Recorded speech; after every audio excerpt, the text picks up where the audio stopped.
how people are going to look at this in the long run. If he does get to that there and he gets the money that he wants. Now, again, from what I understand, rating wise, I mean, obviously he led his team again to the college playoffs last year. He's a very good quarterback. I don't know if you're going to put him in the Heisman conversation or if he's like that dude on the next level. But how he's going to be viewed, because this is really going to depend on again where he decides to land, and how this all turns out. But what was your reaction? I think Tennessee's reaction was pretty vocal, in terms of saying, look, the player is never bigger than the program, and that certainly rattled a lot of people and whatnot. So, Dante, what's your take, just overall? And we'll just take it around the horn. The player is 100% not bigger than the program. And I will say this is the case that I hope he gets things together. But if he has a chance to play at the NFL level, you've got to get proper management and you've got to get the best people in your corner. From the stories I'm hearing about his father, eh, it's, he needs to kind of get things in order, and getting the wrong information. Everything I've heard from people is like he's getting bad information and they let him to do this.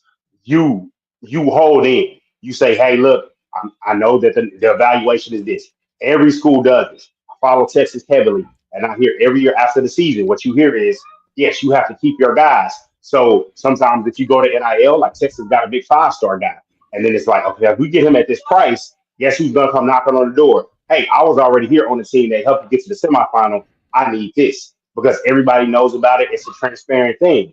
So in the NCAA, until we get the contracts actually signed, actually with the revenue sharing, and it's like, hey, basically these guys are employees. You got a $1 billion, multi-billion-dollar TV contract. Until it's done in that way, you're going to get holdouts. Because in the NFL, you can hold out, but it's like, hey, I got this paperwork here that says you're under contract for this amount of money. Here, it's the scholarship is year by year, the NIL contracts year by year. They got to get things iron and concrete so this won't happen. But I don't agree with Nico doing this and his leadership. I just think that he's going to land, hopefully, lands at USLA. He does well.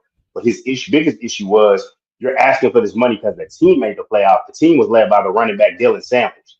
Mm. Sampson. They was led by him in the defense. He put up his passing touchdown numbers up against lesser SEC teams and FBS teams. So you got to look at the numbers with a squinted eye. And this is like you got to be for your britches.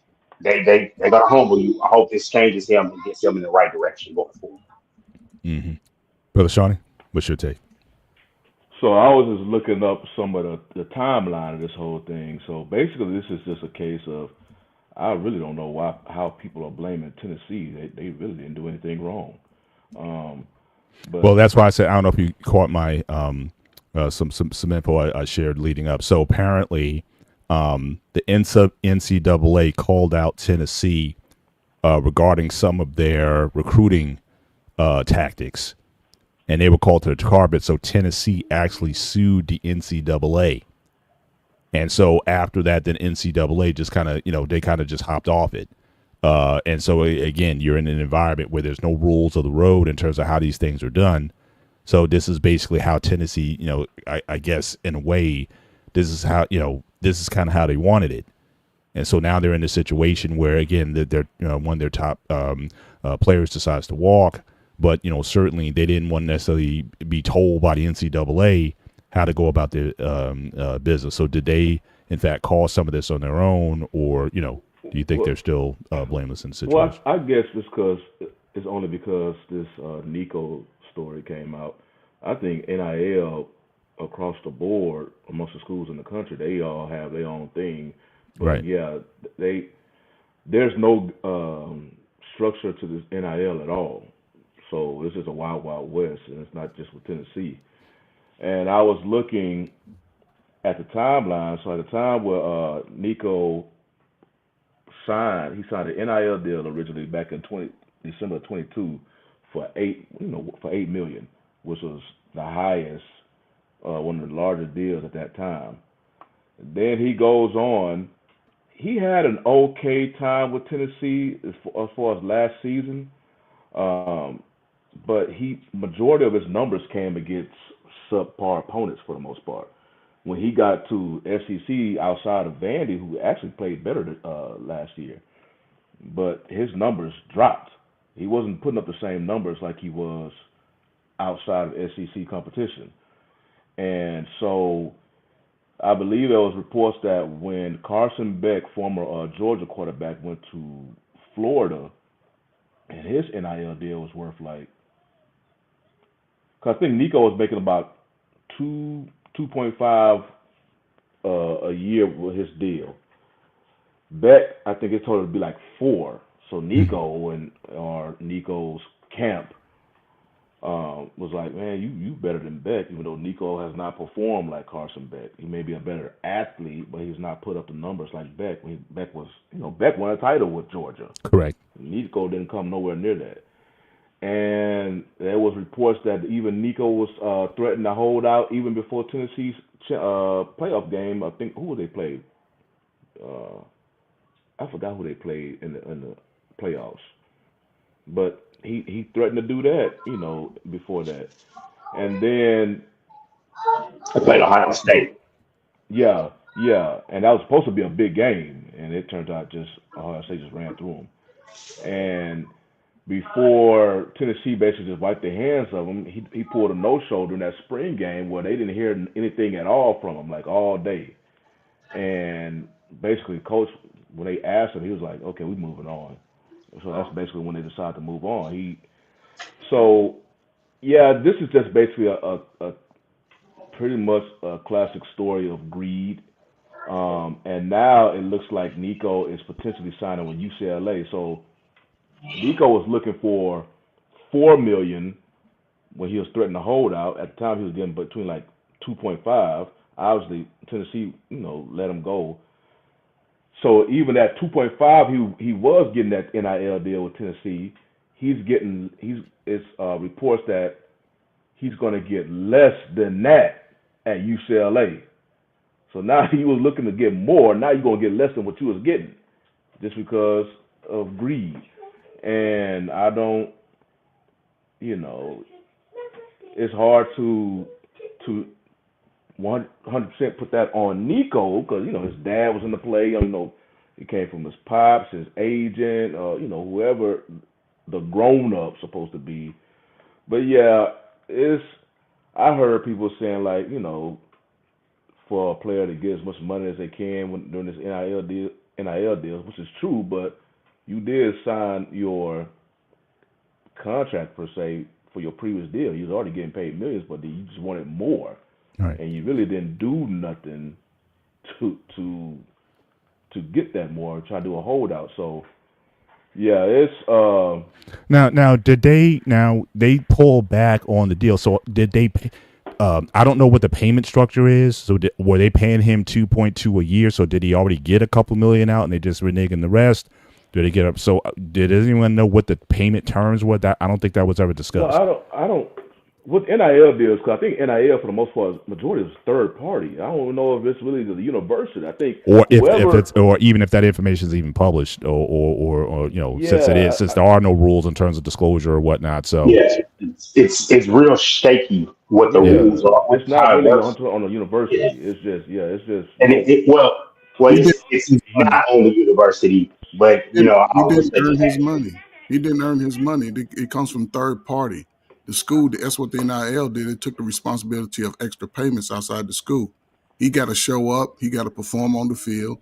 And he was promised an amount, and he didn't feel like he was getting it fast enough. Of course, he's getting bad advice. He's getting a free. He wanted, I think he said he was supposed to get 8 or something. They was just paying him slow because he ain't had the production.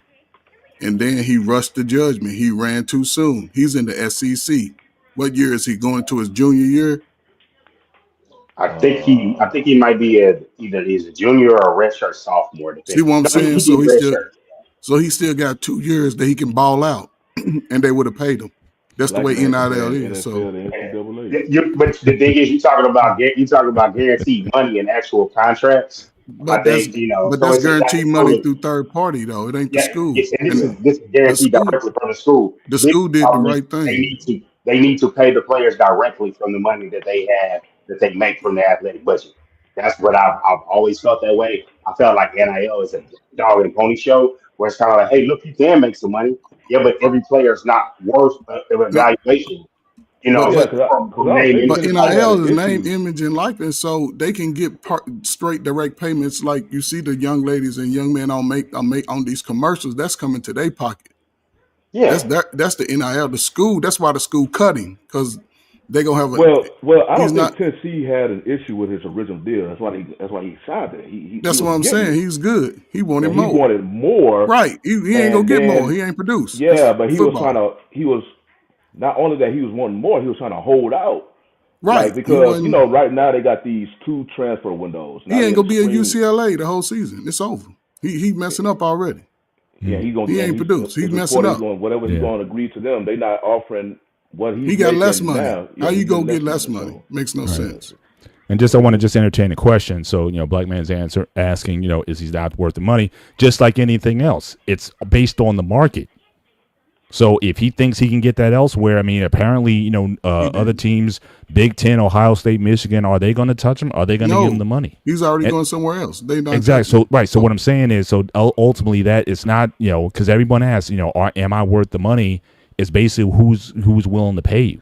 And so if no other school is going to step up and fill that, then yeah, I mean he's in a bad situation. It's not up to him in that regard. And again, and until the NCAA decides to get back in the game, because I think with all them lawsuits that came out, they were like, look, we out of this. But again, it's a Pandora's box, and just like going all the way back 50 years ago with free agency, you got to set some terms here. You got to have some limits. You need some collective bargaining. You need some entities set up that maybe so that everything's out in the open on the table, and that there's rules that everybody abides by. Now, again, even in the professional sports, again, we all know owners and organizations, you sign a contract and they can still trade you or dump you or whatever. So we all know that stuff goes on. So I'm not here to going to be beating up on athletes when owners have been doing this kind of thing for decades. So again, so we know about that, but I think there still needs to be some rules that everyone abides by. And if it's going to be the Wild West, then you're going to see a lot more shady things that are going on, and expect a lot of these players to kind of go where the value is. But again, do they know? Is it guaranteed that they're going to make out better? Did he didn't even have a deal on the table that okay, this school's going to pay you more before you left. But still, that's what I don't think the NCAA got to do, because I believe in brothers getting their money. However, the NCAA, only thing they need to do is limit your transfers. They need to limit it, because you got to remember, it's thousands of young men coming in NCAA every year, and those guys are pretty good. But guys are you've seen it with Houston; those guys they starting to stay longer. Players are staying longer. You can get NIL money for 4 years, and you get a free college degree. You get $10 million with a college degree. You gold out there. Then if you make it to the league, great. You know it's gonna double. If you don't make it to the league, you can live off of that for the rest of your life if you do it right. But the sports is great. The dude, he just got too cocky. Whoever he's listened to is bad, because he could have played the next year, balled out. They would have paid him up front like here. Then he could have balled again this junior year and been out for first round number 1. But he done transferred. If he transferred and get less money, and the SEC, excuse me, the SEC is the top football conference in America. You Well, playing not SEC. anymore. I'd say Big Ten's taking over. Big Ten got 1 year. They got, but we'll see next year. If They they got win it next They year, got 2. They just gone back to back They championships. They So won back to back. But I will say, so we're saying that SEC is up there, maybe 1A, 1B of the conferences, right? yeah, it's one every year. It just Okay, so he's going to 1B right now. It will just be right, nice because to he say, hey, can't. Because from what I understand, he cannot Dante, I accept transfer. that. I He accept that. cannot transfer UCLA to an SEC school, so that's yeah, out. So that's like one quarter off. Yeah. UCLA is a part of the Big Ten now. So he's going to get to it's see Big that Ten. Big Ten competition. So he's It's a like, good school. see, my He thing still is, went to a top school. he's not in trouble off the field. He got some bad decision making, and he's young with some upside.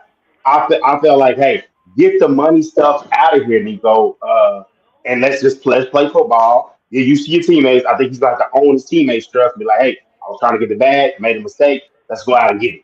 You go out 'Cause there and I get like the it kids. too. I like the kids' talent. I like it, and I felt like he held them hostage because Tennessee got to take to the playoff. They literally, if they don't mess around and lose a game, they're in the SEC well, it was championship. And he's like, hey, I got leverage here, and he overplayed his hand he tried to with his pull a management. power play. He tried to pull a power play even before the playoff game. So he just went about it all wrong. Like Yeah, I know Black Man brought up in the comments about he was trying to compare it to Dak, who was completely different in the NFL. They different contracts. yeah, it's different. But Yeah. even with that, because that's we can't really compare this to another college team because we don't holdouts don't happen like this. You know, we got to go cross over to the professional, even though that's a different landscape. But even because that got his money because there was a team willing to pay him. That's it. I Yeah. mean, there's all it takes is what 32 teams in the NFL. All it takes is one. Plus, Dak got Deshaun behind Watson got that guaranteed contract because there was a team desperate enough at the time to pay him. With Nico, there's obviously there was no sign that was a team because they got these two transfer windows now. The first one I think is around immediately after the season, I believe, and then there's one coming up in April. It's spring. Well, Yeah, spring. a lot of them, the teams, it's like professional. Like you waited late to sign with, enter free agency because a lot of these other teams already picked up. If they needed a QB, they already picked one up from the transfer portal. So his doors was closed, and then obviously the money he was asking, they was like, man, we ain't paying you that. So the market for him was not there. That's why he got bad information. There was not a market out there that, hey, we gonna pay you this. He was just too busy looking at Carson Beck and thinking, since he got it, I should be able to do this. And there was nothing Carson out there Beck. telling him that's like, hey man, you're gonna get this money. That's why with Tennessee, like, man, we not going. And then the fact that he went the way he went about it, he didn't. It's like he just came with Tennessee. It's like, hey man, give me more money. No, you started holding out, trying to act like he tried to have leverage when he had none. And Tennessee was like, man, you gonna play that game? They gonna be like, we not. Yeah. No, Well, hang on, fellas, hang on. So we got the president in the building tonight. So BMU is in the spot. So you want to speak from the cloud, sir? You have a point to raise. Yes, because I'm driving. Listen, man, can y'all hear me good? I'm driving, so Yeah. You fading though. Two hands on the wheel, please. We'll be all Yeah, right. just talk. This is what I'm saying. These colleges have been raping these boys for 70 years. They've been making millions and billions out these boys for years, decades. Let these boys get their money. Let them negotiate their money. If you want $4 million, hell, matter of fact, give them the $4 million you should have gave the other players that you should have paid 10 years ago. You know what I'm saying? Like these Again, colleges. but you just said it. Negotiate. So again, just like with any negotiation, you got to have some negotiation power. What power or leverage did he have to ask for more money? Tennessee does have the right to walk away from the deal. Now, if someone wants to pick it up, then fine. But if not, if he's got to take a step back, then that's on him also. I mean, if you want you want those rights, you got to take the good with the bad also. And I don't think this was well planned out. He just saw he was pocket watching somebody else and just automatically thought he should get more, but he didn't have a game plan and there was no other options on the table. And now he's got to go with plan B. And you can see now that the market, you can see the report that I don't know the numbers yet, but it's saying the deal he's getting with UCLA, it's not even going to be what he's getting. So I was telling you, it's not just Tennessee. There was not a market out there. So whoever was coaching Nico, do this power play. They're like, obviously, y'all not paying attention to the market because, one, this is the second transfer window. It's not the first. So you're already behind the 8 ball trying to go to a different school. These other teams who potentially was desperate for a quarterback, they already picked one up. They money they already given it to somebody else. So when Tennessee, they're not going to pay you. You jump in the portal thinking somebody's going to pay you, and nobody looking at you. Now the team that's looking at you saying, hey, we just give you this. But he was already But he was already getting a nice bag though. That's the thing. And he didn't even play. Listen, he should have played the spring game. Let him know that he's that man. Then saying, "Can we talk?" But he still had like 3 years left. He could have balled out this year, and they would have gone and hooked him up on that win. Carson Beck got a championship. He got wins. Football's about winning. I don't care about how many passes yards you throw for. If you got the wins, they gonna pay you. He ain't got the Hey, wins. He ain't got the Coach experience. Ferg, Coach Ferg, you been in the game a long time, Coach Ferg. You know Exactly. You gotta it's have the some wins. You know football. The wins ain't there. He's I a disagree. quarterback. I disagree, Coach Ferg. I disagree in football in general. I In disagree. football, the quarterback Kirk gotta have wins, BMU. You know Man, that. The quarterback. listen, Kirk Cousins ain't got ain't won nothing. Went to the Falcons, That's ain't an did. enigma. Look, that's an enigma to me. That's He is the most NFL. success. Kirk I'm talking Cousins is the college. most successful athlete based on ability in the history of sports. I think, in my view, But that man goes made over back, $250 million and very little to show for it. So I got to give shout out to Kirk Cousins, man. that He's the goes GOAT. back to the point He might I be the made GOAT NIL, financially. your man got to be the man. That goes back to the point I made about Dak. Well, regardless of what people personally feel about a particular player, all Yes, it takes for is the one quarterback. team. Yeah, With Kirk you know. Cousins, that's why we give credit to his agent. They played it perfectly. Hell, even Dak's agent played it perfectly. They know But the Dak got Cowboys wins, too. wanted him. No, he It don't doesn't. No regard to playoff other wins. 31 teams. But The that's Cowboys playoff though. wanted. As No, long as they make that's it what to the no. playoff. I don't. I'm sorry. When You don't. playoff, To me, you don't but when sniff they 40 sign and a up until quarterback, you got to when give they me some sign a playoff wins. But Dak that's had the most wins in that 2 or 3 year span. When they sign a quarterback, they weren't about wins. They don't care about the playoffs. He was young. He was in his first 2 or 3 Coach years. Ferg. Okay, Coach Ferg. Who is Jesus stunt double out in Florida, playing for the Jaguars? What's his name? Jesus stunt double. Who's that? You talking about Taylor, what's his name, man? Trevor Lawrence. Trevor Lawrence. Lawrence? He got to cut his hair. Well, he got one. Now he has one. Now he has one playoff win. He's got that's one. it. Cut his hair. Does Dak have any? Hang on. Does Dak have any playoff wins? No. Dak has two. Yes, 2 playoff wins. Okay. Yeah, that's it. But that's again, even Kirk Cousins, I think, have less success than Dak. But at the time, the Redskins / Commanders, they was in a situation where he got his first contract. That's So remember, NIL. Cousins was putting up good He gotta regular win. season numbers. He wasn't All winning it takes until they is ain't a gonna team pay to go out there and like, him. man, we Produce can on the give him field. the pieces he need to get him going. So that's when he got another contract with the Vikings. Dak benefited from the sophomore. Now, the Falcons, that's a different story because Kurt was coming off his No, Achilles nah. injury. But that is your value is as valuable as a team the market says it is. No matter how you somebody may personally feel about it. If Nico had a market out there that was going to give him the money that he was going to ask, they would have got it for him. He would have had a card to play. But obviously, it's like somebody who trying to tell you what to invest in the stock market. They don't know nothing about the stock market, and you put your money in the stock market and they crash, and they act like you're supposed to get your value supposed to be quadruple. You're like, no, it crashed. You don't know what you're talking about. So it's all about the advice that Nico was getting. If there was a market for Nico, and he got this $5 or $4 million what he was getting requested for a year, great. He made the right move. But it's obvious he made the bad move because the team he tried to bully into that, they say no, and then the other team he's signing gonna give him less than what he was getting. So like, y'all Now, guys, let me ask you: do you think if there's going to be a ripple effect from this regarding schools and boosters, regarding players? That do you think that other schools are going to also buck players who overvalue themselves, and that it's not just going to be just it's almost like a power play to sort of take back control of the situation? It could be, but I think more important, they just need to be guidelines for the whole NIL in general. Schools, I think it's just it varies on the situation because although we saying Nico didn't have the leverage with Tennessee, a player like, and I'm just putting his name. This might be the most egregious of all time. You remember this, Dante? Your boy Schroeder, he had that money on the table. Just blew it. Like that was just the biggest scale ever.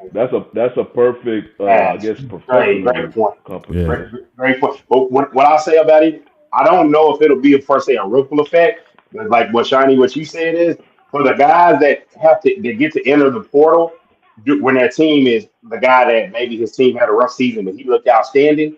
Those guys that can hit the portal first, they have an advantage. The other players, they have to basically hit the portal after their team is out of the playoffs. So the time for him to pull this stunt was after they lost in the playoff, and then you can go out and there's still teams looking for a quarterback. When you hit to the spring part of the portal, that, in my opinion, It's for guys that are going to be backups for someone else, and they're looking for like, hey, that guy's not that good. Let me go over here, and I can maybe get some snaps, get some reps. But if receivers, like you remember, Jordan Addison literally won the Biletnikoff, and then he switched and hopped and went to USC. It was the biggest rumor going on. It was the worst rumor going on, and he had to just put other teams on the list so it wouldn't be known that he was going there. You have skill players and defensive ends and guys like that. Everybody else but quarterbacks can leave in the spring portal and be successful. But with all this said, I think that NCAA and the NCAA needs to really get things together, and they're waiting for Congress to say that Congress is not going to save you. Yeah, they need to get things structurally right, and players need to take heed and be like, look, I can't overplay my hand. I can't. Every agent needs to tell that guy, don't be Nico. When you pick an agent, pick a good agent. I'll say this. It's gonna be some changing because players, I think they're gonna see this and realize I'm good right here. I'm gonna get this money, get this education. They can, if they produce on the field, they can raise their interest, they can get their value. It's all production on the field. If you're a quarterback, you stay injured, you got to produce on the field. Even if you sign a contract, they can drag it out till you get ready to graduate or your eligibility's up. As long as you get your money. And make sure you read your contract before you transfer. Yeah. If you produce on the field and you the man, then you can get your money. Listen, I think that one that coach transfer. brought up, Give them one transfer. That's it. You get one damn transfer. It'll change the whole NCAA. You get one good transfer. Well, yeah. I mean, it's just like with free agency, right? You got to stay with a team like 5 years before you could be an unrestricted or what. I mean, right. I mean, like I said, I think the pendulum has got to swing back to center or back to balance at some point. And but this is basically, it's like in beta testing right now. You know what I mean? Using an IT term. Until they get this right and until they start putting some standards in place. But it's just, throw stuff at the wall, see what sticks or whatever. They're going to definitely find out what doesn't work, and hopefully they can find some sort of plan and whatnot to make this thing happen. One last thing I got, I just think, obviously, there's a whole sports population out there that will root for the player 100% of the time, and I think majority, between the four of us, majority of the time, that's true with us. But there has to be order. You can't just walk in somewhere and demand money and expect them to give you money. You really don't have the resume, the production, all this stuff, and more important, somebody paying attention to the current market to determine what you're going to get. Now, what Coach brought up with the contracts, I think we're going to see more of that where, like, if you want to start acting like because it's almost like a lower level professional now with the NIL. We want to give you some contracts, and you're going to have to honor these contracts. And if you're going to leave early, then that money going to be cut off in some way or whatnot.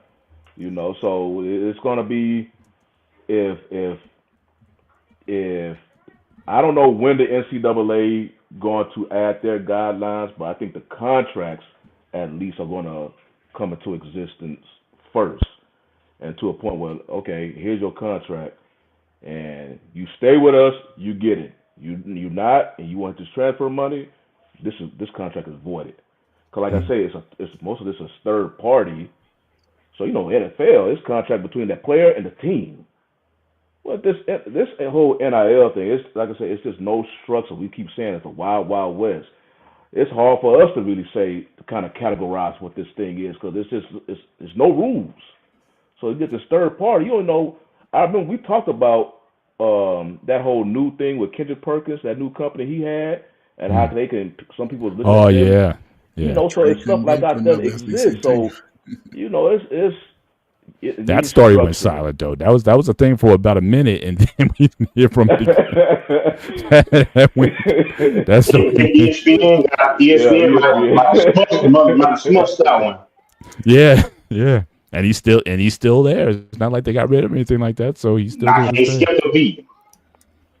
But Mr. Bennett, not only cannot transfer to an SEC school in the second window, Tennessee cannot pick up a quarterback from SEC. Right. So he kind of screwed them as well. Yeah. So I mean, both parties have an interest in trying to get something, trying to get something together for sure to make this work. All right, moving on to my next college story. So in Colorado Buffaloes, coached by Primetime Sanders, you're going to have a retirement ceremony for Travis Hunter and Shedeur Sanders. And just to give some perspective, the retired numbers for Colorado in the last 135 years, most of these guys you haven't heard of. The only guy remotely, number 19, running back Rashawn Salam, won the Heisman, I believe, in 1993, 92, 93, something like that. But again, what about that national championship team in 1990? No Eric Bieniemy. He hasn't had his number retired. Now, again, I can give Travis Hunter a nod simply because he is a Heisman Trophy winner. But Shedeur getting that as well. Now, again, just a comparison at quarterback. All right, so again, look at some of these guys. Interesting, both Deion Figures and Cordell Stewart both played for the Steelers. But you see some of the accolades of Deion Figures at corner. Again, consensus All-American. Long college career. Again, Cordell Stewart. Again, major star. And his number's not retired there. But Shedeur, he has a 13-11 record as the quarterback at Colorado. And so I'm asking the question is is this hubris once again? Now, Prime, he's going to say they ain't got nothing to do with it. They're saying, well, these guys basically helped to restore the Colorado program. We all know what the state of the program was in 2 years ago. And obviously they brought a lot of bling and a lot of excitement to it. But, I mean, to do this retirement, even though these guys, they haven't even had careers. I mean, a lot of times you get your number retired after your NFL career. Or, whatever, aspirations, things you do later on, if one of these guys goes on to win a Super Bowl, something like that, or whatever, and they, usually you may see it then, but why so soon when these guys are just about to go into the draft and you're going to have this retirement ceremony? I think one guy, honestly, I don't think deserves to have his number retired, to be quite frankly. And again, will that hurt? I mean, the talk I've heard all last couple of weeks with this draft, I mean, Shedeur, he can go number 3, or he could drop down to the Steelers. He actually went to the Steelers for a visit, one of the 30-30 visits. So he could possibly fall to a point where the Steelers might want to move up and get him. So he's all over the place. And we already saw the rumors with the the guy talking about his attitude and all this kind of stuff, and I just don't know if this is a good look. So what do you guys think about the retirement ceremony that's taking place this week? Is it deserved? And what kind of look does it give? Certainly to Shedeur, because like I said, I think Travis. I think you can certainly make a case for him. He's definitely going top 3. I don't think no one's moving off of that. But Shedeur's future is kind of in flux at this point, and we don't know where he's going to land up. And you got guys like this guy Jackson Daft is moved up in the draft. He may even go before him. Now, to BMU's interest, from what I understand, the Saints are very interested in him because Carr is going to have season-ending shoulder surgery. He was supposed to be the starter going in. So, you may have a situation where you may have to move up at position number 9 and get Shedeur to be your QB. He said, he expressed interest in going there, and obviously the colors are right.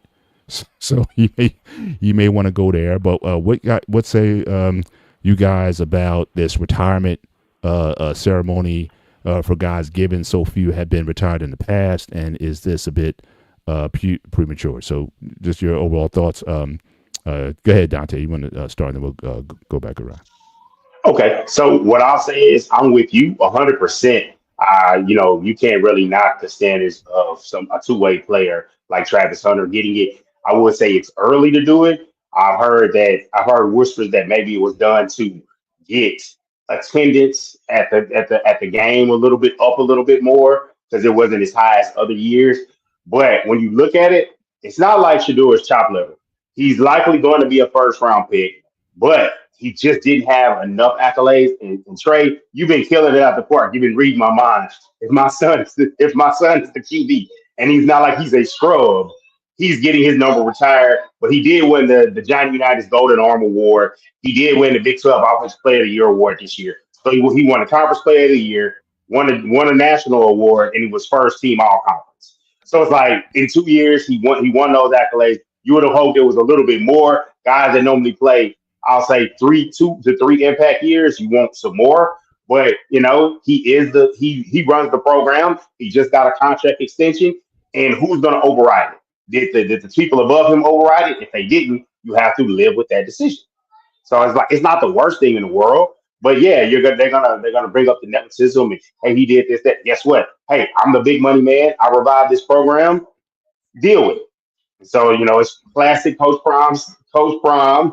He's going. The prime effect. It's the prime effect. He's going to do exactly what he wants to do, and he's getting a lot of attention, talking buzz, and they kind of eat it. I'll probably check it out on Saturday too. Yeah. I wouldn't feel so bad if Cordell Stewart, if you would have tied his jersey, or again Eric Bieniemy, okay, I'd be like, all right, you know what I mean? Because again, those guys are part of the national championship, or when Colorado used to be good. So with so few jerseys retired there, that's what I think. But Coach, what do you think about it? Good move, premature? What's your take on the issue? You're muted, sir. But I agree, both in that regard. Premature, and what was the second? I forget, man. I just lost my train of thought. Premature, and it was a good move in a sense. However, I think they did it wrong. You just mentioned 2 players that made history at Colorado. Those numbers should have been included in that group. So it was bound to happen. Shedeur has brought more money, more excitement to Colorado in the last 25 years down there. In those 2 years he was there, him and Deion. So, yeah, LeBron did it. His son sitting on the bench. So what we talking about? Now, Deion, it was premature. But again, they looking at the excitement. The money's there. Deion got a fat contract. He's had the best two-way player in the college game in the last 20 years. And, Travis Hunter, he did his thing. So he got the Heisman. You never know. So, yeah, salute. It's just when it happens, it gives us something to talk about, especially the people who didn't play sports. They love this type of stuff. Oh, my God. But I'm serious, but I'm being facetious about it, but it just makes it more interesting outside of the sports understanding. Because, yeah, I'd have had my son getting his number retired, too. Now, Trey also saying that the Raiders should go and get him, even though they just signed their QB to a contract extension. So Gino, I don't know about that. I would have got Shedeur before I took Gino, for real. He was there. They picked 6, so you never know. For all the draft announcements I've seen, the running back Genty seems to be the guy going to the Raiders. So, but go ahead, yeah, go ahead, Shawnee. What's your thoughts on this? It's a point that y'all already brought up about.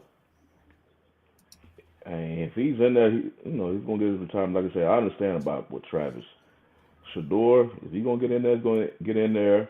I was comparing his numbers to previous Colorado quarterbacks, and he's ranked number 5 in total passing yards, and he's top ranked number 1 in touchdown passes. And keep in mind, he only been there for 2 years. The other ones, they've been there for 4. And so I can imagine his numbers, some of his passing numbers, if he would have been there, hell, even just an extra year. Mm-hmm. But yeah, did he win any significant game for them? No.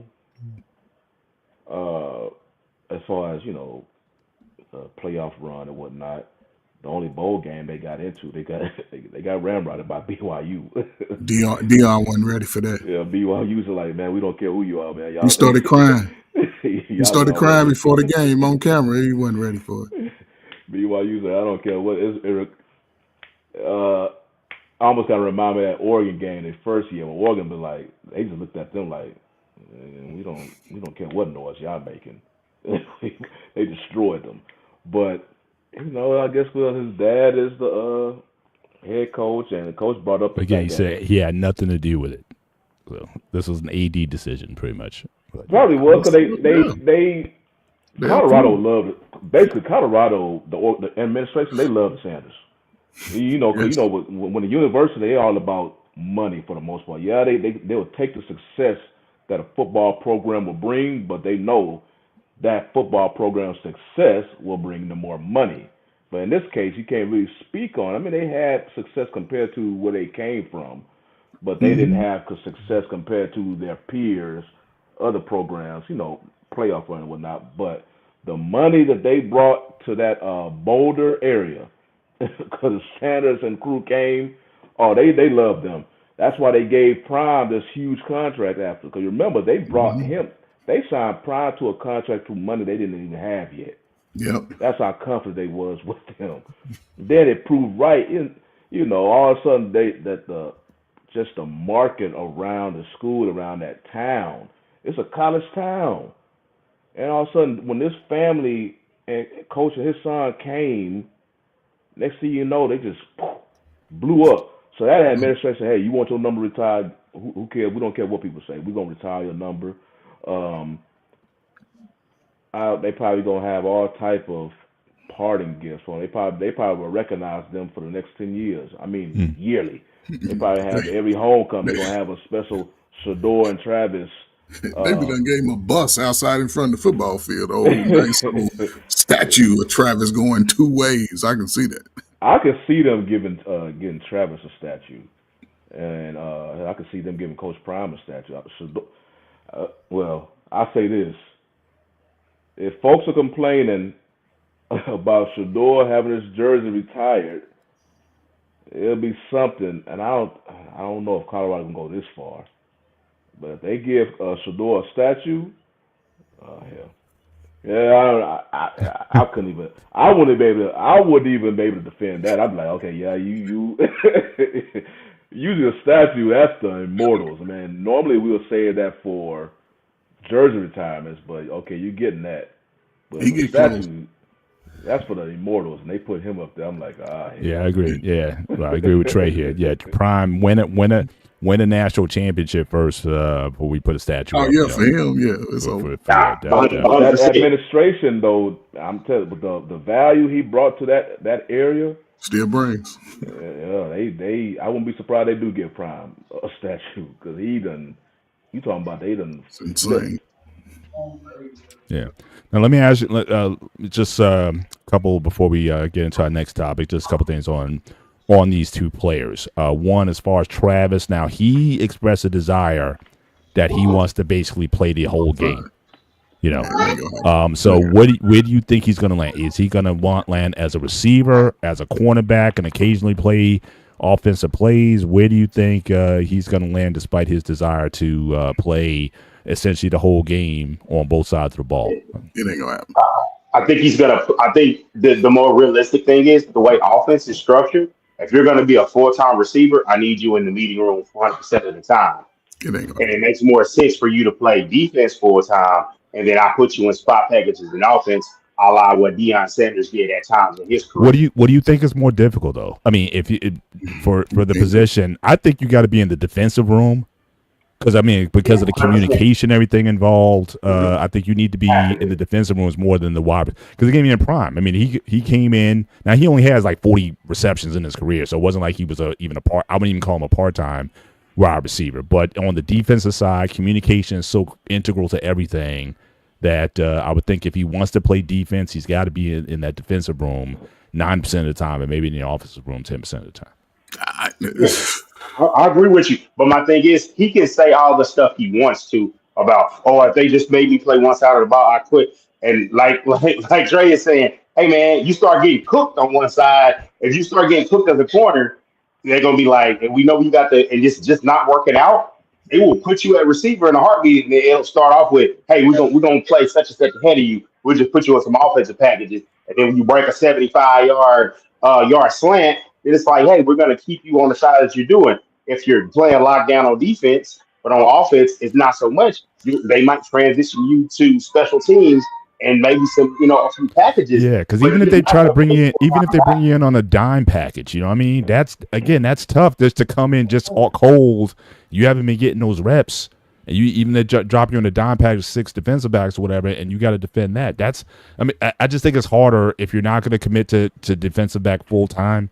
I think it's harder to do. So I would say, But definitely stay at wide but receiver more so than DB. Or if but you're going to but stay there, then yeah. but Go ahead. but to that point though, if okay, I'm gonna compare him to Deion Sanders, right? Deion Sanders played a whole nother sport outside the team. He was getting flied and flued around the country, and his defensive game was shut down corner. So if Travis is to that level out, if once he get into the league, then he won't need as much defense. But here's the thing: he wants to play offense and defense. Two of the hardest positions to play on the football field are receiver and defensive back. For a receiver, NFL licks are not like college licks. It ain't like that. You got to go across that middle, so you're gonna have to get a little stronger. He's still a little too thin, and Well, I you got think to you got to take it out last year in but that game against but Colorado State. as far as defensive back, I think he has a good knack for the ball. He can play defensive back, but he gonna have to get stronger at that because the NFL, he can get into. I believe he can play 20 snaps of one side, but the NFL go determine which position he play. Those players go determine which position he play. Ain't nobody go give up 2 positions to one man on the field. So it's going to be hard. You'll see in the first couple of preseason when they put him back there, punt return, kickoff return, and he gets smacked by one of them 230, 4-4 defensive backs that he don't see, that he saw in college. He'll be like, I'm going to go and play defensive back. But if he's a shutdown corner, then he going to have to prove it. Then he can play both ways. If not, Gotcha. Well, Shawnee, any well, okay. I think with Hunter, it's not like he was the upper echelon receiver or upper echelon DB, but I think he's a better DB than receiver. And when it all comes down to it, it's just the amount of snaps. Even if he goes to the NFL and operates, because he's wanting to play 2 of the top paid positions on the field. So you trying to be a full-time receiver and a full-time DB. You remember what Deebo Samuel was trying to do when he was trying to do a receiver and running back, and he was trying to demand the money for that? Well, you're going to try to demand the money for full-time or these 2 highly paid positions. The main thing about NFL teams is if they invest a lot of money on you, they want to protect you and keep you on the field as long as possible. Yeah. The biggest thing is you're gonna be exposing yourself. It's too much snaps. You can do that in college because every team you play is not your equal. In the NFL, every team is your equal. You're equal. And you're just gonna be having too much snaps on your body. So when you try to play all these snaps in the NFL, Father Time is gonna come quicker. Yeah, you've seen that. There's some people who can do They it. say every player has you got a certain number of hits before you know it's time to give it up. Mileage on that. That's a rough league to play in, and to take for granted that you could sit there and play full time, basically never come off the field. And then NFL team, if there's a team that's going to say, okay, you can play both sides. And then if you happen to have success in both, you already know what you're going to be negotiating that and bringing that to the negotiation table. Pay me like a all-pro DB. Pay me like an all-pro receiver. And that's going to be crazy money. And if a team is crazy enough to give him that type of contract, we damn sure know that your snap's going to go down. Now we investing too much money into you to go ahead and pay these 140 snaps a game. No, we literally, because the money we paying you now, you only paying 60 snaps now. We trying to protect you as much as possible. So it's like that mindset was cool in college, but the NFL, if there's a team that will pay you that much money, you would definitely. If there's a chance that he's gonna get the most snaps on both sides of the ball, it's gonna be on this rookie deal. And it depends on how he performs on one. And if he has any type of success, okay, a team be like, okay, here's this super amount of money on your contract. You better not have no Now, injuries. Yeah. No no, injuries. exactly. None. Plus, we Now also you, got to Yeah, keep in mind too. This No is a injuries. fairly weak. This is one of the weaker wide receiver yeah. drafts It doesn't I've it's seen in a while. it's He's weaker. basically ranked as like the number one wide receiver coming out. means nothing. That means You And know what I'm nothing. I, saying? So I And put it like this, that's Mr. Bennett. That means So nothing. That what means did nothing. Jamar Chase got? What, 35 million? His new deal. yeah, Yeah. no, Hunter is nowhere near Jamar Chase, so I'd say No. Hunter, you get a contract as a receiver for 28 million. Okay, that's as a receiver. Okay, as a DB, you playing good DB. Okay, that's a contract of 20 million. So together, you gonna get paid 48 million a year. You up there with QB numbers now. So you get paid 48 million a year because we paying you top money for two positions. It If ain't gonna work. the team, it's if they do that, they are not gonna let you continue playing like that. yeah, they're gonna dictate the terms. But I saw you score there. You said he's not 5'9", he's 6'1". The height's not the problem; it's the weight. He's listed as 185. My thing is he They looks got him scrawny. too. He's gonna have to bulk up 185 a little in bit. high They're school. gonna bulk him up a little bit over the summer. But I will say that just to me, it's not so much about does he need to play this side or that side. He needs to pick a side so that he can have a long career. I'd rather have him be great for 12 years Exactly. instead of 4 or 5. 4 or 5, and Man, them then snaps will you add have, up to your body no matter But what you try to say the yeah, position you play. You still playing all these and then you're 120 gonna plus Yeah. snaps. and then he's burning a lot of calories because you're playing so much. My thing is you're playing that against the Big 12 competition, Pac 12 competition. Now you're but playing this, against the Yeah, that's fine. AFC North, who if they take that high, or the it don't AFC matter. East. It don't matter what Getting, team he getting go to. ball. What the NFL's the NFL. It don't matter. He's listening. Listen. He's listening to He's getting more bad advice. You don't talk about you're going to retire and not play, son. You get out there and you play the game. What you talking about? The players go determine what position you play, buddy. You can talk all this, yes, yeah. You got to get out there, and there ain't no too many guys gonna let you take two positions. And he's trying. No, it don't work like that, Travis. Just sit down, think about it, run back some kicks, be a Devin Hester, kicks, punts, do what Deion Sanders did. Don't be talking stupid. Don't do it. You too light. You're 180 pounds. Shit, I was at my senior year running back. So calm down. Get your money because he's gonna be Plus, you're one shorter, down. right? You're like 5'9", right? I'm 5'9" and 3/4 to the T with no shoes on. That's where I stand at. Run over you. I'll run over you if you get in my Yeah, way. yeah. Because You're a I'm little gonna more. get low, Yeah, you're a little drop more his head dense. and shoulder. You're a little more. But Yeah, Travis, he's in a good position. He just need to stop talking stupid. Just get in NFL shape. Yeah, I would go full Play in ball. on the on the Talking about he DB won't because play. Sounds because I think it's too much of a learning curve. It's too coordinated. And again, if you try to, like I said, you try to drop him to a dime, I think they'll target him specifically because of that. But it's the second question I had before we go into the next one. Again, there's been so much fluidity with Shador. Like I said, now I know he did a private workout, I think, with the Giants this week. He's been to the Steelers or whatnot. Where do you think realistically he'll land? But it seems like again he could be as high as 3 to the Giants, or he can drop to the Steelers at 21, and some even opine that really he might be a high second rounder. So you don't know where he's going to land as a QB. So what do you think realistically? And I know we're going to have a show talking about the draft leading up to it, but I just want to kind of get your early for what you've been seeing. What do you think he may land, especially in light of the retirement ceremony and everything else?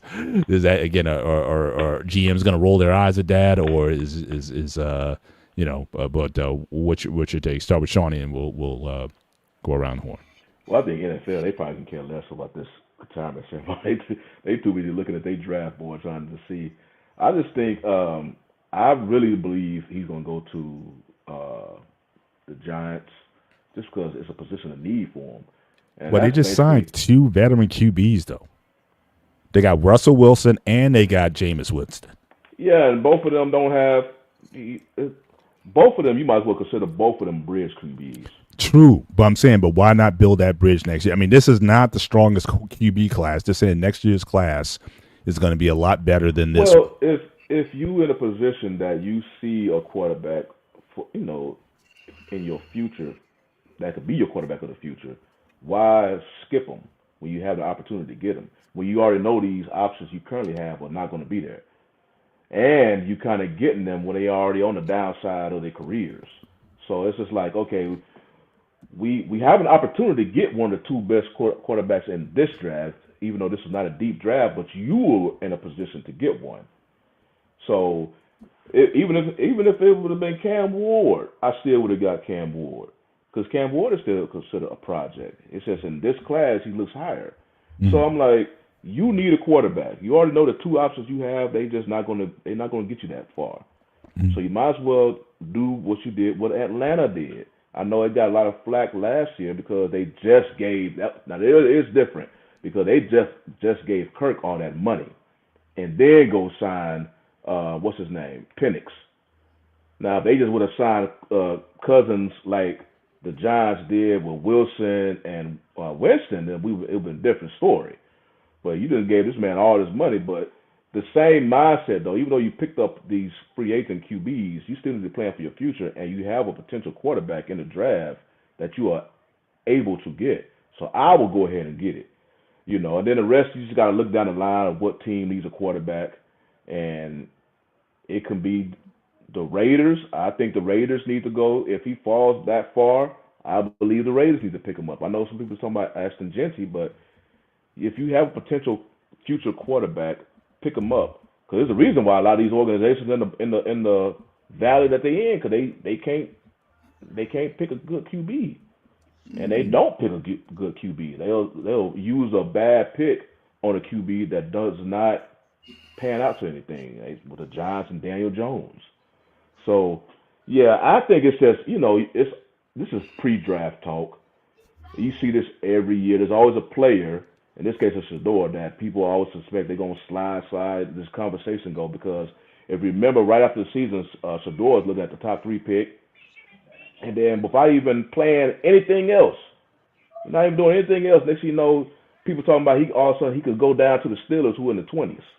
They're like, what did he do? How did he go from potential top 3 to down? It could be fickle. Look, we're still lamenting the 1983 NFL draft when we didn't draft Dan Marino. So that set us back 20 years. So I'm just saying. Yeah, man, Shawnee, they get real fickle around the draft, and shout out to the chat, CJ. Appreciate you joining us, brother. 4 months of planning. They because of the way Coach Prime has handled it and the way he is, they are using the thing of, oh, he's too cocky and he's this. He's going in and telling you, I'm going to go and change the culture.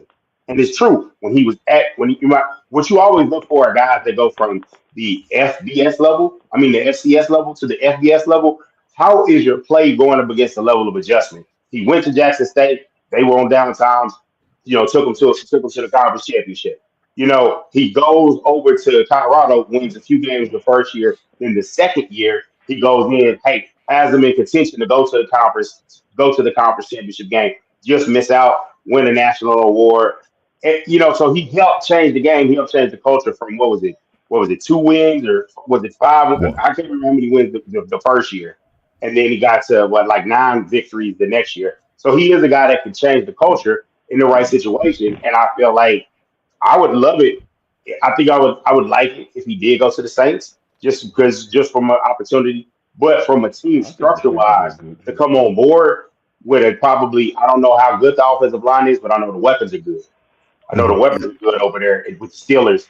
So, but are the Steelers willing to move up to make sure they can get him? Or are they going to sit there and wait like him or Jackson Dart? I'm not sold on Jackson Dart. And I think the worst thing about Shedeur is he's not super mobile, but he's not a statue. I think if he's not a statue, he could do enough. And I feel like the whole arm strength conversation, he's accurate. He throws the ball on time. Worst thing about him is he holds it too long. I think he can be a good quarterback in the NFL level. Those are mechanics. His mechanics is on point, and they're not giving him enough credit for his accuracy. He's thrown for over 300 yards a game this year, and he's proven that he is a top 2 quarterback. They'll just come in. If any team pass on him, they regret it. Any team that picks him up, he's going to start, because his accuracy. He doesn't look good on without his equipment on. He got an ugly little game to it, but he got a Tom Brady move. All his moves was taught by Tom Brady. So that's who trained him, just so you know. So he Well, has just that. like yeah. If you watch now, and you watch him in the game, everybody his accuracy. He's laying that ball right there, and he when he got to the combine, he got a little cocky. He told one of them little dudes like, "Man, what?" And they didn't like it. Now they trying to push him back. So he'll be a Lamar Jackson. The Giants will be stupid if they pass. Anybody after the top 3 pass on him, they messed up. I can tell you that now. Yeah. I think if he Well, falls, speaking of, I know you guys are talking about falls, Travis earlier and you think some weight. The fact that he's not elusive, because I know Lamar lost some weight last year to be more elusive. The fact that Shador doesn't have that, he better. I would rather him add He'll do 15, that. 20 pounds. Training on, to so do he needs that. to- They'll do that. He, It's needs, he professional. definitely needs to do that. He'll drop all that booty weight. He got his booty too big and too wide in the hips. They'll drop that in the NFL, put him on training. He'll be good. They better pick him up and tell you. But you I want you on. I want you in that, CJ. I saw Jackson Dart. Somebody showed clips of him, and he was like, "It's Spurs down in the red zone." He's just throwing it up, pick, and I was like, "Oh my god!" And it's like you watch. Well, what's his name? Yo. Well, keep in mind, yeah. I mean, keep in mind, he was. Yeah. I mean, he was one of those workout boys at the combine because going into the combine, he was like projected like a 3rd rounder. But he impressed in the combine, and I guess he's been going on the tours and everything. So again, his stock, just like anything else, you can move up. Whether or not he's going to be worth the pick or not, but he's certainly done the diligence to move up in stock to where they're saying that he might get picked before Shador, and Right. Shador, who was going into the into this draft season, was like again top 2, 3. You know, it was either him or the other quarterback, and now, like I said, his future's now in flux. So again, think you he's got going to to the Saints. It's all about timing a lot of times I with think this he's going and to the peaking at the right Saints. time. Yeah, I think that would be a great move, and Maybe I think he would be loved in New Orleans. I know yeah, BMU sure. would be, He would would be be ecstatic. very happy. I think New Orleans be popping if you bring that He's plus showed the up. prime effect, which will be close. It won't be overbearing, but it will be there. And given it's not too far from the ATL, so again, all that may be coming with it. So Man, So Black Man might have a solo show. He gets it with a jersey. I know. we won't get rid of him then. He'll be a permanent guest on the show every week after that. The biggest thing I hope for Shador, though, I'm not really tripping about where he will be picked. I'm hoping for the right team to pick him. Yeah, the And right that's team. the biggest thing you see all the time in these drafts. I think some people just get so caught up in what number you pick, what number. Yeah. I want the right team to pick him because team. no matter how good of a prospect, because all these incoming quarterbacks, they just basically prospect projects. But you put them on the wrong team, we'll be having a completely different conversation about Sanders 2 years from now. Sure. Because he will not be producing any numbers. And then in the fact that they basically ruin him. He can go to another team, and whatever we thought when he was coming out of Colorado, that's gone. Right. So, because I don't really know. I think the Jets screwed up Zach Wilson. I really don't know how Zach Wilson could have been as an NFL quarterback because they screwed him up. Yeah. But now That was you an saw- awful quarterback class, though, right? But you Who's saw- that guy? yeah. That was one of the worst quarterback classes in That was what, in- 28? No, that was 12. What is that? I Zach? forget the year. 2020? It was like 2018. I thought it was like 2018, 2019, something like that. But it I was think that what's was his name was 2018. Yeah, you talking about the one with Zach Darnold. Wilson or Darnold? Yeah. Well, both of them. Darnold was in the same position, but you saw how his production increased when he got to Minnesota because he actually played for a coach who was a good quarterback coach. well, yeah. You got just playing, passing Justin Jefferson. Doesn't Me hurt personally, but they already have. I they think already going have- out there to San Francisco helped Donald. Yeah, now if he can, but you already know, if he could land on a team, but they already have their quarterbacks. But if he can land on a team like San Francisco, Minnesota, I'm trying to think of Pittsburgh another, need to. How would you feel about Pittsburgh? What draft pick can they get to? I don't know if about Pittsburgh can because pick? they. I mean, Mr. Bennett can. They need a can quarterback. tell me if I'm Well, wrong. again, obviously, like I said, I mean, he came in. From what I understand, Tomlin likes him. Put it this way: if he's there at 21, it's even money that they pick him because again, they're going to go with their philosophy is generally you take the best But I ask you this, athlete Mr. Bennett, rather than need. But regardless of if he's available, do you believe? Because the thing about, like I was mentioning about with San Fran and Minnesota, because I know they have a track record of proving to be real good QB developers. We don't have that in house. At least not Exactly. So that would be that would be an that's my issue question. unless we If you get go like with a quarterback Pittsburgh, whisperer who's gonna We haven't had that in a while, probably 5-6 years since we had that guy. Yeah, so it's like, was you know, good at that. if he go to Pittsburgh, that's probably no different than going to the Jets because you're like, oh, I don't But know if still, he'll you're going to have Pickens Pittsburgh different. and my man from Seattle. You're going to have those. He's going to have weapons like all the other QBs before him had, but they was able to really do Pittsburgh nothing. different. Nah, Give Pittsburgh me different. give me the weapons, and the defense is still I would say top 15 I defense. just got to see. Give me that, and I'll quarterback take my development, chances. man. I gotta see But that, he man. need that quarterback because Pittsburgh is a little different. Mike Tomlin makes Pittsburgh The always. the program is better, but But that's what he quarterback needs. He development, needs a I program. don't He know. needs a program because at Pittsburgh. Well, if you're going to say all that, then I might want to go with that guy Milroe from Alabama. Now from what I understand, he's a freakish athlete. He's got a cannon arm. I mean, he could be like my man, like Jackson in Well, you know, because again, they didn't you know want who- Jackson Lamar. They didn't even want him initially. Talk about they didn't want to draft him as want him playing quarterback. Right. But he's Well, got you know the physical who's, tools. If you can clean up some of the mistakes, he's got the arm strength. If you want to talk about a project, and my thing is, I would if Rodgers come, especially if Rodgers does decide to play, I might draft Milroe. Let him sit for a year or two. Let him learn the offense and let him, work out the flaws that he has and unleash that because he's clearly the best athletic quarterback in the draft. Yeah, And if you you know, want Mr. to, Bennett, bring that element to your that'll be a offense, pick for Pittsburgh. the comparison that people gonna bring up when it comes to Milroe, and he's already pretty much, I won't say screwed up his name, but his stock is falling. That's Milroe? Anthony Richardson. Anthony Richardson is just like Jalen Milroe, a super athletic quarterback, yeah, but he strong quit. arm and all Hang that. on, but he quit. Yeah. Milroe, Richardson but quit. even That's the before thing. then, even before then, he was starting to struggle. His performance on the Yeah, field but was I mean, struggling. but the key word, that's like the death knell for anybody. Yeah, I like mean, afterwards, Milroe, he's for one, I'm saying he's a workout warrior. He's a beast in the gym. I mean, he puts the work in. He's just got some mechanical things So he that needs just to fix. I was just using that was like, okay, no matter how great of an athlete you may be, it all depends on about how you accurately decipher stuff on the reading the on the defense. field. So, well, put this. I would say right now, if you gave me a choice of Sanders with the first pick or Milroe with the third, like I said, Rodgers has a lot to do with that, but I may still lean towards the latter because I think you may try to put Shador into a position maybe a little bit too soon before he's ready to take that on. But that does me. But shout out to again CJ Wilkins. Thank you for the $2 super chat. Again, Shador isn't going to drop to 9. He's too okay. I hope not. I hope the Giants do the wise thing in draft him. No question. But again, he's all over the draft board. And so I'm just trying to see. But let's move on in our last segment of the night. We got a few minutes left in the show. Let's jump to the NBA. Before I go into this, well, I'll just bring up. So you got the brackets. So again, you had the Warriors and the Magic. They won their brackets last night. So again, we're still going to have our sort of predictions in terms of how this play is going to run. But I want to talk a little bit for Shawnee and Dante. Dallas. So again, your GM went out there talking, and he's basically saying he doesn't regret the draft. I mean the trade and everything's good. He had this sort of stage press conference where no cameras or anything was in the room, and just so I don't know what narrative he's trying to control or whatever, but if anything, he's definitely the one being out there taking the incoming. And so what's the vibe down there in Dallas?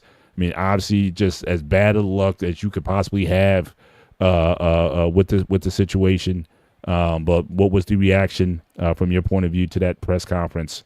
Well, I won't even call it a press conference, but that presentation, selfie video that he made, and how are people reacting to it? They're furious. They're absolutely furious. Well, they've been furious since the trade, but I'm just saying. And at every Dallas Fort Worth Metroplex public outing of 10 people or more, they are giving Fire Nico chance. I promise you, they were at medieval times giving Fire Nico chance. They were at the Rangers opening game, Fire Nico chance. It's on their mind. And CJ, I know my boy CJ is in here, and he just disagreed with my post that I made like a little bit before the show. Nico, he made this move and he said that he's confident. But if you're confident in something, why wasn't the press conference? The trade happened on February 1st, a Saturday night. The time for that trade, that press conference was, with AD to show up with the guys or show up by yourself before they had introduced themselves and to take it. But to come and have this press conference and your team is fighting for its playoff life. I mean, the Brazilians to trade a guy like Luca and then have the public outcry and then have the injuries that they had. They're in the 10th seed fighting for their playoff lives, and you have a closed door press conference where you can have audio recording. You can't release the audio, and you can do. They have a transcript of it, but no video of it. That is cowardly.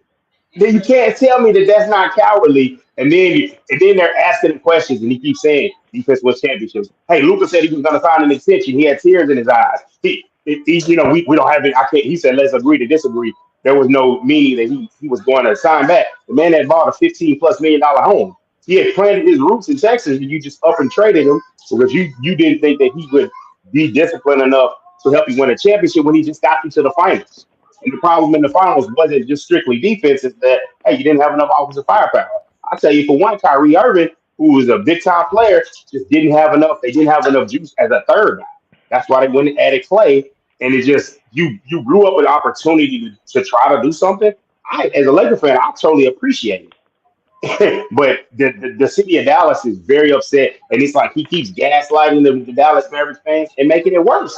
And I hope the Mavericks win today just to give some of the fans that want them to win a little bit of reprieve. I hope they end up in the 8th seed because they've done well against Oklahoma City this year. And Luka didn't play in any of those games. But this is just a masterclass in what the hell not to do. He's just terrible. Yeah. So I want to give a shout out to Anton again. Yes, Aaron Rodgers was a total waste with the Jets. That's why I have my trepidations about him coming to the Steelers. You just don't know what mindset he's going to be in, and who knows? He could just go back and pop his another Achilles. So you just never know what's going to happen there. And yes, we apologize, sir. Look, I admit I am as casual a hockey. I only care about hockey in 2 cases. Actually 3 cases. One, if the New Jersey Devils are in the playoffs, which I think they are this year. Okay, so I get into it when the Jersey Devils are in. Second, Olympic hockey. For some reason, I just get turned when Olympic hockey's on. I just got to watch it. And any contest, which we just saw a couple months ago, anything with USA and Canada hockey, is like everything stops. I'll turn down NBA or whatever. I just want to see Team USA and Canadians go at it. That is as big a rivalry in sports at this point. You saw the excitement that it brought to the game last time.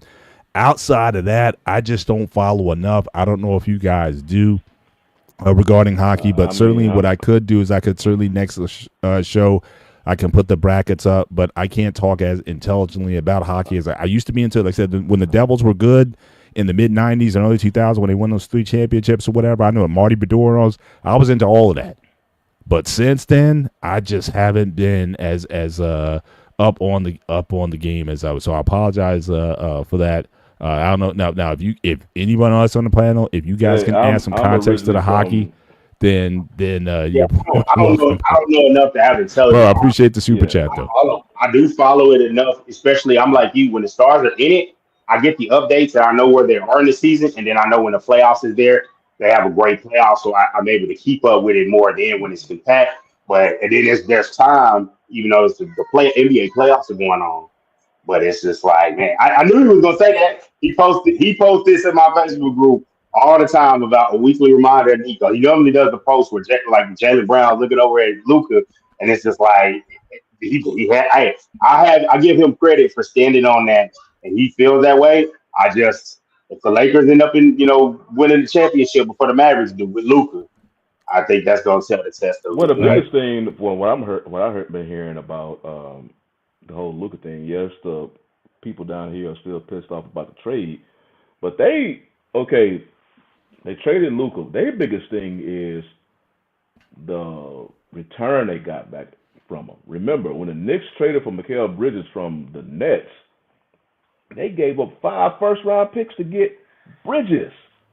And Bridges is nowhere on the level as Luka. And the Mavs did not get a first-round pick at all for Luka. So it's just like they got one. They got one. They got they should have. They got one. And they got okay. Yeah, they should have got more. And they saying it's a travesty that they did not demand Austin Reeves a part of the deal. They Thank basically you. look like added like AD and Luca are just they cancel each other out. And if you go back AD's career, because I think he's like already 6 years older than Luca, but minus the AD also got the injury history.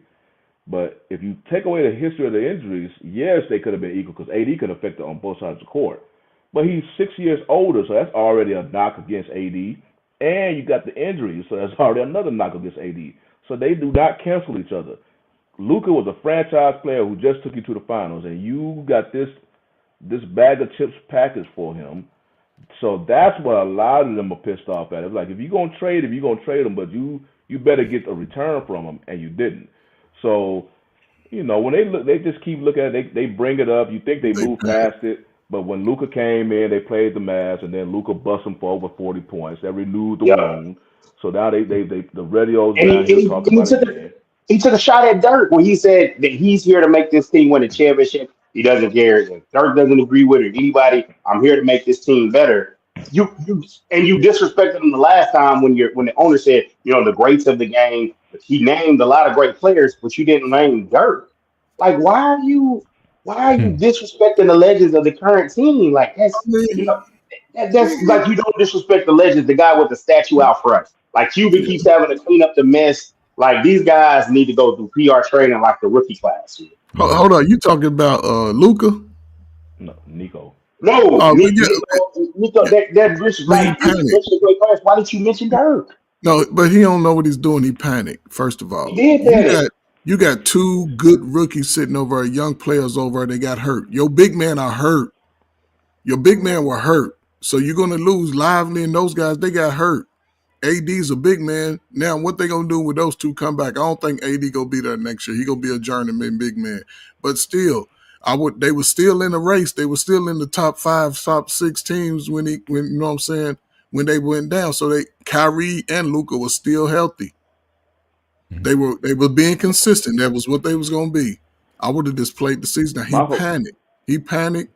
He didn't get the value that he should have got. Luka, like you said, and it just got hit with the worst luck. I mean, so he panicked. They got hit with the bug. So my whole thing, the reason why the Mavs are currently 10th seed right now, we like why they could have been a potential lottery pick. You already lost all your horses, but they was determined. I would have just told AD, just sit this out. Just sit this out. Yeah, shut him down. They shut women down. Well, since we're here, and again we got about 10 minutes left in the show, so let's do a little bracketology here, gentlemen. So we already know that the Celtics and the Lakers are going to be in the NBA Finals again, with the Celtics winning championship number 19. So that's a given already. Okay. However, we still got the play-in, so we got Dallas versus the Kings, and then the Grizzlies will get another shot after losing to the Warriors last night to try to get the 8th seed. And then on the Eastern side, now again, Hawks, I think with they got Trae Young, I don't know if he just needs a new destination or whatever, but it's just like, I don't see how that team go any further. I think he might just need a new location. Got bounced from the game last night, but nevertheless, Magic are in there, but Hawks still have a chance to get in, playing the winner of the Bulls and the Heat. But just some early predictions, ladies and gentlemen, on, again, who do you like in these matchups coming out, so we can start with the play-ins that are still there, who gets the 8th seed out of the teams remaining, and then we can just deal with the first set of brackets, so we don't have to go all the way, because, again, the finals and the championship is a foregone conclusion. We can chop it up in the interim later. However, let's deal with the first these first brackets, who comes out and makes it to the next round. So start with the play-in, who's left, and then the next bracket. So Dante, you want to start with that? Yeah, I'll start with that one. As much as I would like, I'll start with the play-in. I think the Mavs get the win tonight. I think AD knows how to play in the play-in. I think he has a pretty good game. I think they'll win this one. But them going up against the Grizzlies, I think the Grizzlies going to put it off and get to the 8th seed. I don't know if the Mavericks will have enough, but this is if Ja is healthy enough. If Ja is healthy enough, I know he got banged up. If he's healthy enough, I think that they'll win. If not, I think I got the Mavs. On the play-in side, I know that the Heat are smacking the Bulls right now. I want I want Trey Young to win. I know he's gonna be at home, but I'm gonna go ahead and go on this one. I'm gonna say Trey Young is gonna pull it off at home, and then they'll make it in the 8 seed. And I think 1-8. Obviously, Cleveland's gonna probably beat them in 5. I think the Warriors are gonna upset the Rockets.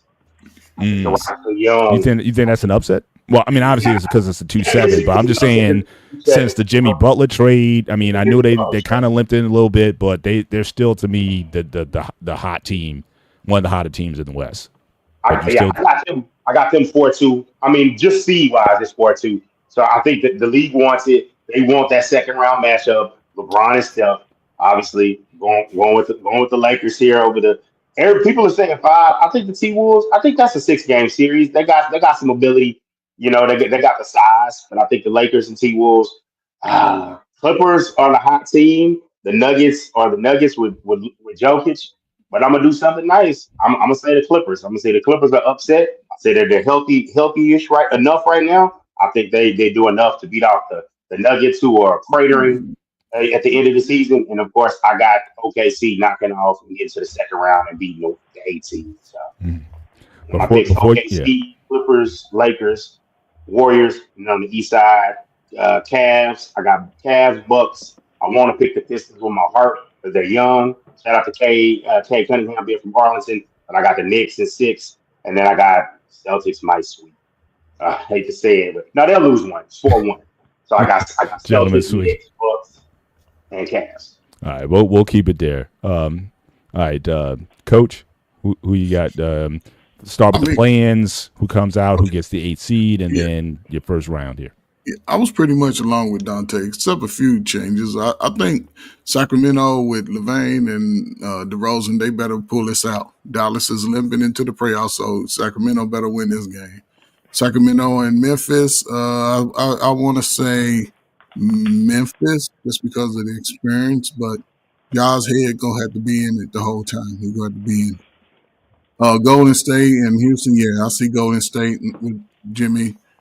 And Steph, he got hot. And if he goes on a hot streak, then it can be lights out real quick. Lakers and Timberwolves, I see that going at least 6, 7, maybe the 7, because Timberwolves, they have something to prove this year.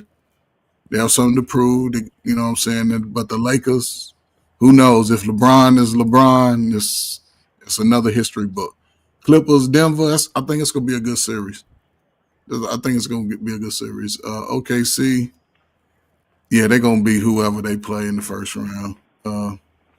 Then as far as, coming out of those, I think the Lakers probably be a good one. I'm interested to see that.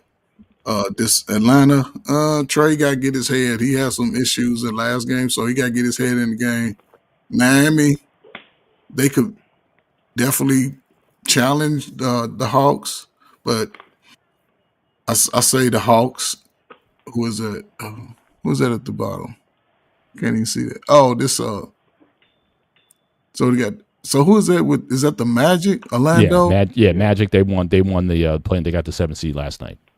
Oh, okay. Well, yeah. So Orlando. I think Orlando definitely will beat the Hawks, but I also think Orlando could give. No. So Orlando already beat the Hawks. So they played last night. So Orlando. Oh, okay. So yeah. So they'll be playing. Right. They'll be playing the Celtics. I think that's going to be a tough series for Boston. I think it's going to go at least 6, maybe 7. Detroit. I see Detroit putting off an upset. New York and Tom Thibodeau, he burned his players out. I see him putting off an upset.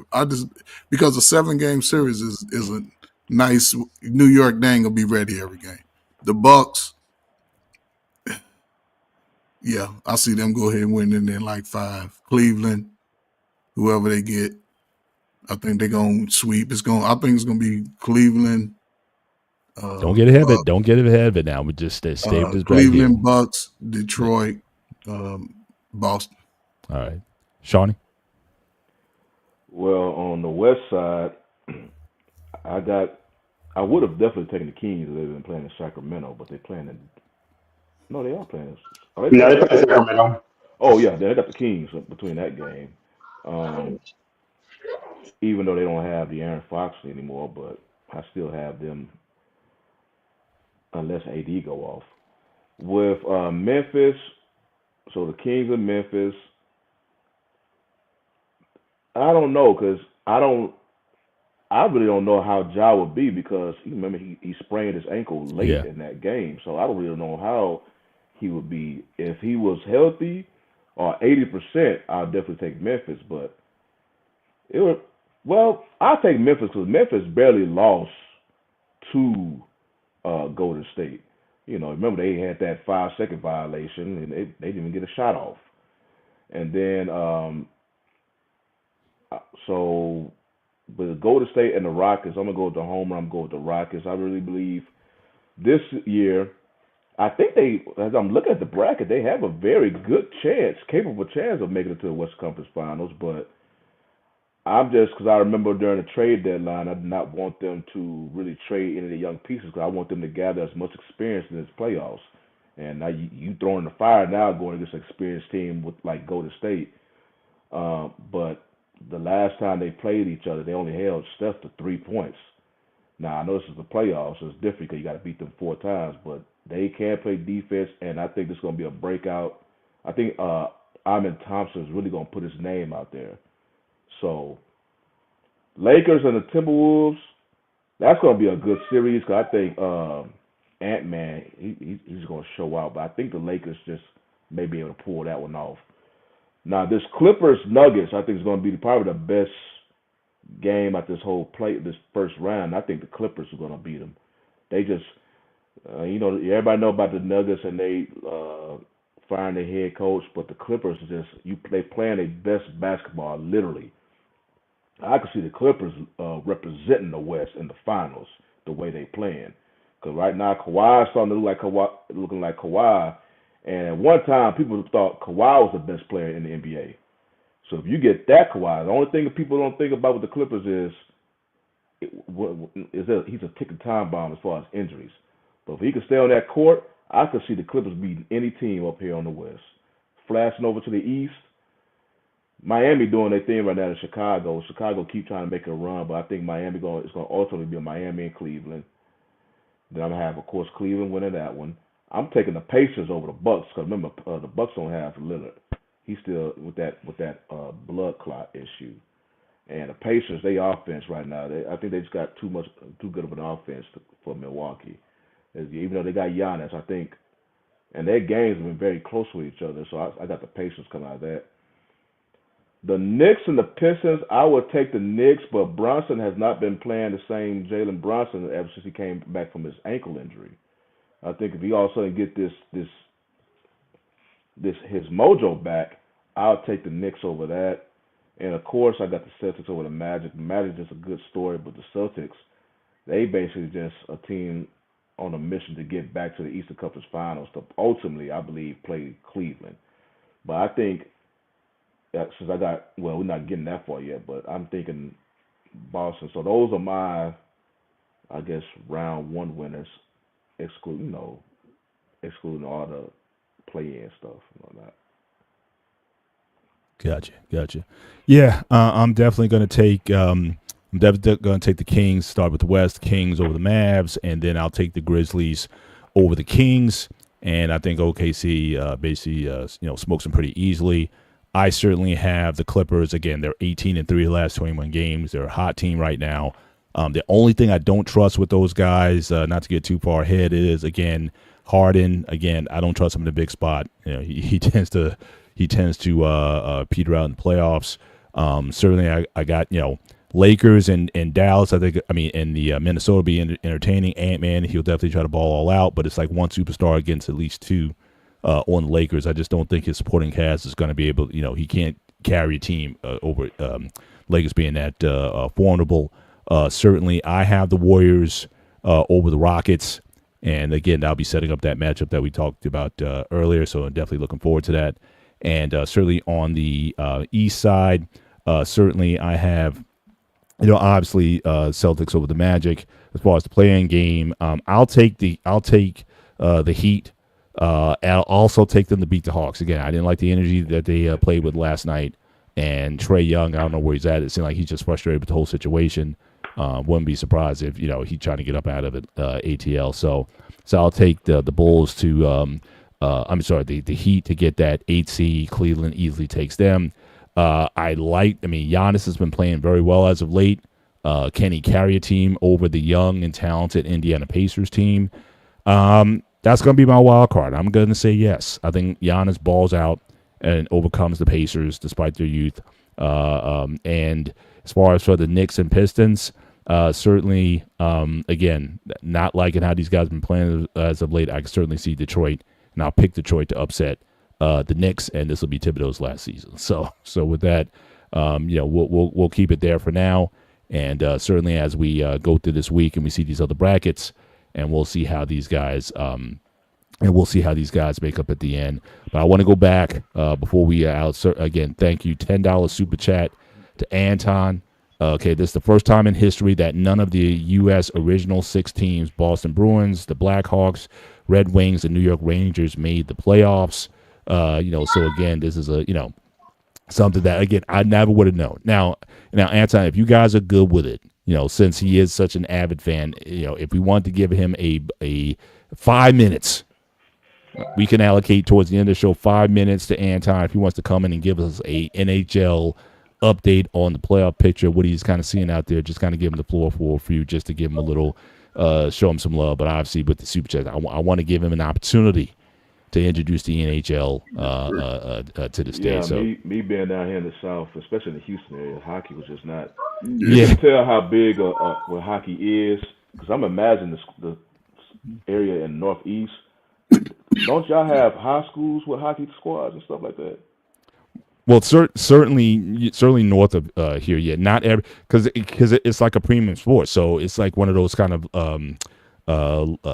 sort of high end schools that can support definitely hockey. Universities. A lot of the universities have it, because But even in high school, like for your high school to have and certainly in Jersey, I don't know of many at all. Anton may know more than I do. What schools in New Jersey have a high school hockey program? It's not that many, because again, it takes a rink, it takes the equipment and everything. It's probably just as involved, if not more, than football. But football's a lot more popular, and a lot more people want to play it. And there is a demographic, even though you have more persons of color in the game of hockey, it's still pretty much a white sport for I guess in Texas included. It's like NASCAR.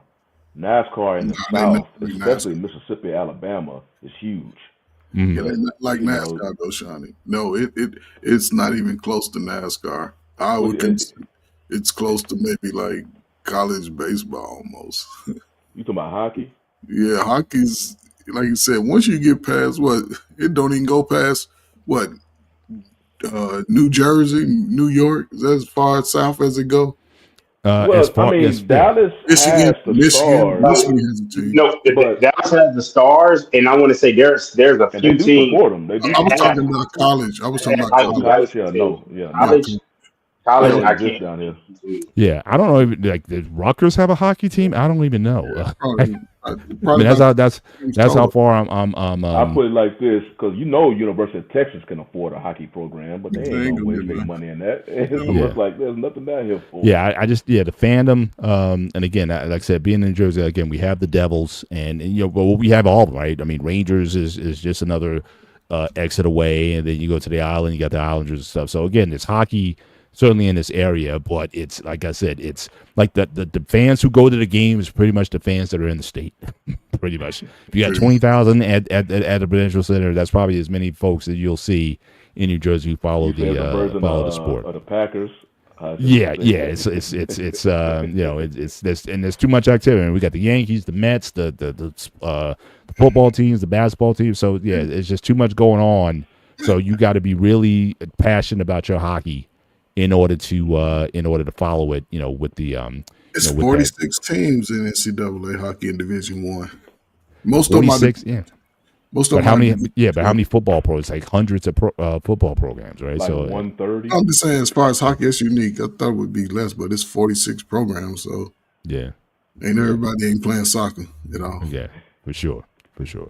But with that, gentlemen, I think we come to the end of the show. Again, good chatting. Cutting up as usual. Again, next week is draft week, so we can certainly get headlong into the draft.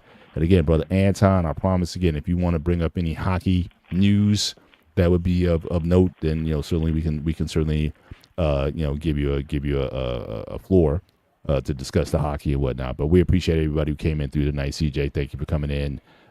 Certainly. At the end, he says, yes, Rutgers does have a club team, but as far as I didn't think they had like a major, team that, competes on D1 level. But maybe they may talk about that in the future. But yeah, but if you want to come chop it up on the hockey end, since it's your passion, certainly we can make a spot for you for that. But for everyone who came in tonight, again, just make sure you hit the like button before you leave the show tonight. And again, we appreciate you guys hanging out with us again once again on the show. Any closing thoughts, gentlemen, before we bid good night? No, man, it's springtime, man. Listen, get outside, man. Get some fresh air in your lungs, it's man. 40 degrees here, man. When's spring gonna show up? Hey, this is when the real men show up. I'm cold, man. I don't know. I'm still wearing gloves today, man. It's 40 degrees, man. I mean, come on. Well, spring needs to get here so I can get outside a little bit more. But yeah. But Dante, you good? Man, I'm good. I'm just waiting on the postseason. Last thing I say to comments, CJ, man, it's funny as you say about the heart and soul being Dylan Brooks and then trading him away and not replacing him. Luka Doncic was the heart and soul of the Mavericks. So it's like I'm gonna use that against you. I'm gonna use your same logic against you. But I love you, brother. I appreciate you checking us out, man. Yeah. CJ in the last comment. It's in the 80s down here in Texas. It's in the 80s down here, so we got. Yeah. Give me some. Just give me some of it. Give me a whip of that. I take 60 degrees right now. It's like 40 degrees. Hey, y'all be careful what you ask for on that one, man. What is it? It's April. Our springs really don't exist because summer just is like it extends. Right. We get it briefly. Yeah. Right. It extends. So yeah, that 80 could easily feel like like 90 plus if that humidity start going up there. Yeah, I hear you. All right. Well, gentlemen, again, always a pleasure sharing the floor with you guys. You guys, for the rest of you guys, have a great week. Take care. God bless. And we will see you next time. Good night.